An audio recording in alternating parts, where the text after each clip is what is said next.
Hey, what's going on, guys? Welcome back to the channel. It's your boy Cyrano. I truly appreciate you for coming through and kicking it with me, but make sure you stay locked into the end of the video because we're going to be talking about 7 top budget phones that have a 90 hertz refresh rate or whatever, but these displays will give you really good refresh rate for scrolling and stuff like that. But if you're brand new to the channel, I truly appreciate you for coming through, but already a part of the crew,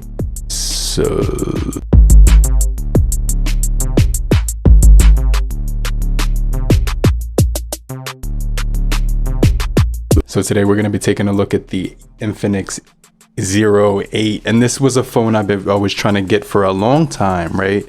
A really long time, because I wanted to mess with the Infinix brand, and I've been hearing a lot of good things about the Infinix phones, and this phone was not disappointing whatsoever. We get this matte finish. It's like a two-tone finish on the back of there with like a diamond cut camera module, and we do get a 64 megapixel with the IMX686 Excimer on there so it's going to give you really good cameras to work with, and you could see it's like a pyramid shaped camera scheme, but then the whole module is like a diamond shape, so it's like really cool. But it has a 6.8 inch display on here. We do get that dual punch hole cut out at the top left corner of this thing, so definitely pretty cool to look at when it comes to the display. It doesn't interfere with the display too much at all, but it's a 20:9 aspect ratio, and this device came out in September 2020, right? But it's got some decent weight to it. It's 208 grams of weight, plastic material, but matte finish on the back. So just wanted to throw that out there so you can keep that in mind, because it's not going to fingerprint, it's just going to smudge, right? So just wanted to throw that out there. It won't leave prints or anything, so I really like that TFT LCD IPS display. Like I said, it's going to be a really solid display on here, and we are getting a 1080 by 2400 405 for the pixels per inch. Just going to be really nice. On the right hand side, we get your power button with the fingerprint inside of it, volume rockers on the left, on the right, and then over here we do get the SIM tray right here. It feels like it's popping out a little bit. Let me see. So it just made a sound on there, so you can actually get some really good use out of this device. But let me just show you the 90 hertz display. You also get dual SIM card slots on this thing, and I don't know why that was sticking out, but when it comes to the refresh rate, let me just go into the settings of the device, go to display, and then you can see right here we do have that at 60 right now, so it's automatically at 60, but then you can switch it to the 90 hertz. So let's just jump into the second smartphone. But before we jump into the second smartphone, I just want to say that this is a pretty cool option, and I think I'm getting some notifications, so let me turn D&D on. But it just has a really nice display. Everything on here seems premium. MediaTek Helio G90T with 8 gigabytes of RAM and 128 of internal storage. Now this next device is a little bit more money than the other ones, but I think it's worth it because it's giving you premium flagship features from on a budget smartphone.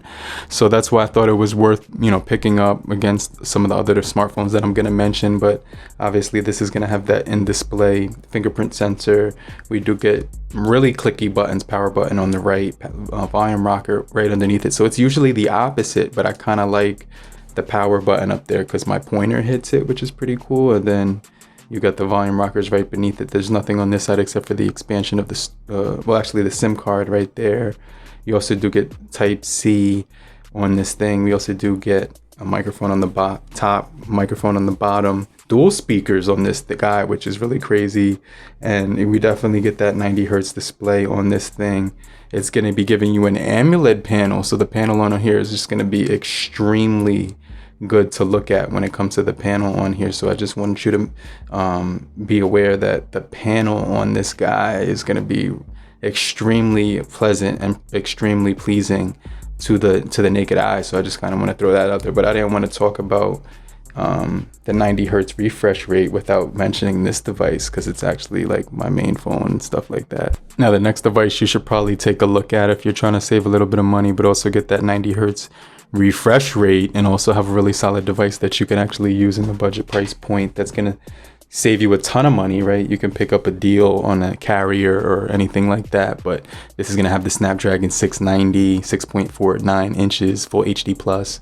We're going to get 4,300 milliamp hour battery with the 64 megapixel camera on this guy, and power button is going to be on the right hand side. Volume rockers is going to be on the left hand side, and you know, we do get SIM card expansion on this thing. So it's been out for about a year, but it's still a really solid device. 406 for the PPI, 1080 by 2400, 20 by 9 aspect ratio. Gorilla Glass 3 is what they chose to use on here, and you can see it's branded by Metro by T-Mobile. So this is a carrier you know, version, which is kind of cool, because whenever I got a T-Mobile or Metro branded device, it always got a lot of updates, which was really cool. And I did appreciate that with the 6 gigabytes coupled with the 128 as well. So it's just going to be a solid device. 8 megapixel for the wide angle, 2 for the macro. We also do get some pretty sweet shooters on this guy, quad camera setup on here, fingerprint sensor, facial recognition, everything like that. And for a lot less money, you can actually pick up the younger brother to the N10 5G, which is the OnePlus N100 nor the Nord, and this is going to be a nice budget device as well. 90 hertz on this guy, 720 for the display, 6.52 inch, and it's going to be pretty solid because it's got a matte black, matte resistant, splash resistant design as well, but fingerprint retarded. It does have 20 by 9 aspect ratio, 247 for the PPI. This does also sport that Gorilla Glass 3 on here for protection, as well as the Snapdragon 460 coupled with the Adreno 610 when it comes to the SoC on here, 64 gigabytes of internal storage, as well as 4 in the bundle for the RAM. So it's going to be pretty solid. It's going to be pretty quick. It will get updates on here. So I just really like this device because you can definitely save a lot of money with this guy. Build quality is good. Gyroscope on board, light sensor, proximity sensor, fingerprint, facial recognition as well, with a 13 megapixel standard on the back of here, 2 megapixel for the macro and 2 megapixel for the portraits.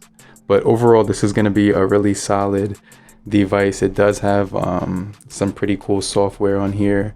You can customize the icons, you can customize the accent colors. It's just going to be a really solid package. Another device that I think is pretty cool with the 90 hertz refresh rate is the Samsung Galaxy A32, and it's going to have a 6.4 inch full HD plus on board, coupled with the 20 by 9 screen to aspect ratio. So power button on the bottom, volume rocker above it. So it's, like I said, it's the opposite of that Google Pixel 6 buttons, but you know, I really like this phone because it just feels good in one hand. Overall, it has a really nice design. It doesn't smudge on the back, which is something that I do like. Android 11, One UI 3.1 on here. It's also going to be rocking an AMOLED display panel as well, 1080 by 2400, 411 for the PPI.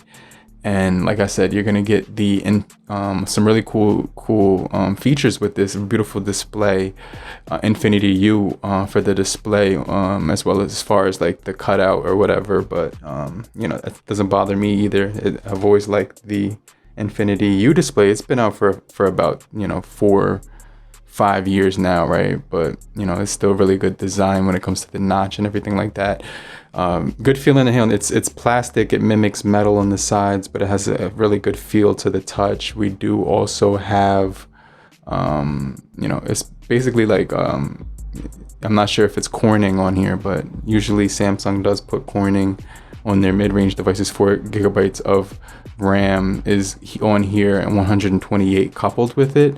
And it's going to be cool because the phone will be pretty decent when it comes to the scrolling speeds. Definitely good when it comes to gaming on here, and the display is going to be very visible when you're outdoors as well. So I definitely like that part about it. But this device is really solid. It also gives you the edge panels option as well, and you can increase or decrease the motion smoothness, right? And it's going to be pretty solid for a really good affordable price. So I definitely appreciate this device because it has some good battery, good performance, beautiful display on board, and for the battery it's going to be the 5000 milliamp hour. Now the next device in line that I had to mention is the Honor X10 with 5G on board, and this is a really smooth device when it comes to the refresh rates, because it's going to offer some really good speeds with a Kirin 820 on board, 6.63 inch display, full HD plus,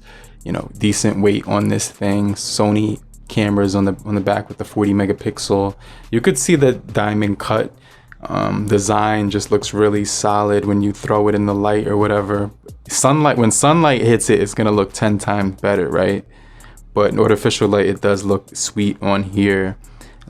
Just really good design. Camera module has a slight bump, so the phone barely rocks. It rocks a little bit, right, because it's uneven on a table. Side mounted fingerprint sensor that doubles as a power button on this guy, so I just wanted to throw that out there. But it's going to be really solid when it comes to everything about this device. It just feels really premium when you're holding it. It fits perfectly in the hand. You can see the rounded corners with the 2.5D curve on there. Pop-up selfie camera, headphone jacks on all of these guys except for the Pixel so far, and no expansion of the storage, which kind of, you know, it kind of irks me. Harmony OS is on here. We also do have pretty decent battery life, 397 for the PPI, 90 hertz refresh rate, like I said before, 1080 by 24. And what I really do like is it's the SoC on here with the ARM Mali G57, but also with the, you know, the Kirin 820. It's just going to be a really solid combination for performance. Now, the last device I've been really enjoying here, last in line but definitely not the least, really good design on this one. It's the new B15, and it just feels really good when you're holding it in the hand. It's got this really large feel to it. Kind of reminds me of like the size, a smaller version of like the Stylo 6, but then it has this camera which you can't resist looking at all the time. It just looks really good. The way they did that, obviously it will mimic other camera modules that we've seen before, but it's still pretty cool. It kind of sticks out just a little bit, so there's not too much wobble on the table with this thing. Obviously we do have the 90 hertz refresh rate, and I have been using this device for some time now. I've really been enjoying the overall, you know, experience because of the display. It's 90 hertz. You can set it on this thing, so I just wanted to show you guys that, because on this thing you can set it to however you want it to, how do you want the display to actually perform for your needs, right? So basically you would just go right here where it says advanced, and then you can see you have screen refresh rate here, but you can actually set it right here at the top. When you click the gear, you can force 90 on here, so you can actually force 90 on pretty much whatever app you so desire. So let's just say we could force 90 on YouTube, I anything that's a game, I want to force 90. Anything that's social media, you know, email, things of that nature, Twitter, stuff. So I really like the fact that you can force 90 on particular apps with this thing. It's just going to be a really solid option to have, that you can force that, and then you could just choose whatever apps you want to force 90 with, because you won't need to use it with every, you know what I'm saying, app or whatever. So let's just go into YouTube, and you can see that let's just check out the scrolling speeds on here. And then I was just checking out Ultratech and Joker Tech's videos right here, so that was pretty cool. So you could see right here, when it comes to the display, it keeps up. I could still see the words even though I'm scrolling. So that's what 90 is for, so you could still see the words while you're scrolling. It won't blur out, and you won't have to squint your eyes or whatever. But hopefully you guys did find this video helpful in the least bit possible. I definitely like all 7 of these devices for the 90. But let me know what you guys think in the comment section. I'll get right back with you later, crew. Peace.